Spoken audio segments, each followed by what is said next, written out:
இறை இயேசுவில் பிரியமுள்ள சகோதர சகோதரிகளே, பொது காலத்தின் 14ஆம் ஞாயிற்றுக்கிழமையை சிறப்பிக்கும் இந்நன்னாளில் இறை செய்தியை ஆர்வமுடன் கேட்கும் உங்கள் ஒவ்வொருவரின் உள்ளத்திலும் இல்லத்திலும் இறையருள் பொங்கி வழிந்து ஆராய் பெருக்கெடுத்து மகிழ்வாய் உங்களில் தங்கிட இறையை வேண்டிக் கொள்கிறேன். புனித மார்க்கு எழுதிய நற்செய்தி இயல் 6 1 முதல் 6 வரை உள்ள இறை சொற்றொடர்களின் எளிய சிந்தனை துளிகளை உங்களோடு பகிர்ந்து கொள்வதில் பெருமகிழ்ச்சி கொள்கின்றேன். தூய ஆவியானவர் எனது ஒவ்வொரு வார்த்தைகளையும் உயிரோட்டம் உள்ளதாக மாற்றி என்னிலும் உங்களிலும் செயலாக்கம் பெற உதவி செய்வாராக. இன்றைய நற்செய்தி வாசகமானது உடன் வாழ்ந்து பயணித்த மனிதர்களின் நம்பிக்கையின்மையை படம் பிடித்து காட்டுகிறது. இயேசு தமது சொந்த ஊருக்கு வந்து கற்பிக்கும் போது, நலமற்றோரை குணமாக்கும் போது வியந்து பார்த்த மனிதர்கள் உண்டு. அதே சமயம் அவரை ஏற்றுக்கொள்ள தயங்கியவர்களும் உண்டு. ஆனால் இயேசுவை நம்பினோருக்கு நலம் கிடைத்தது, நம்பாதோருக்கு நன்மை தன்னை மறைத்து கொண்டது.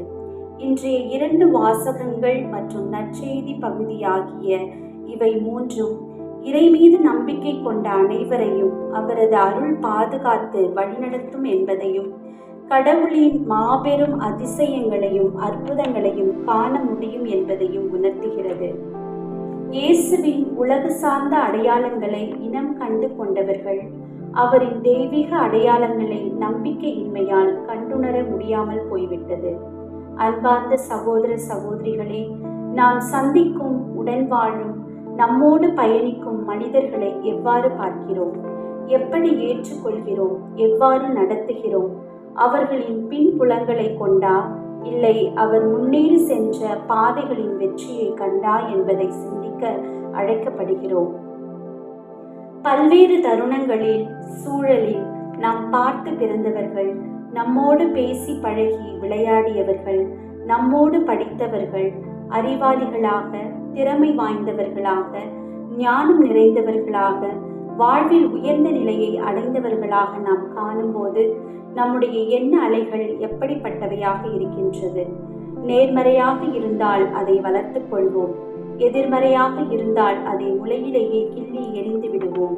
ஒருவர் எங்கிருந்து வந்தவர் என்பது முக்கியமல்ல, மாறாக அவர் என்ன செய்கிறார் என்பதுதான் முக்கியம்.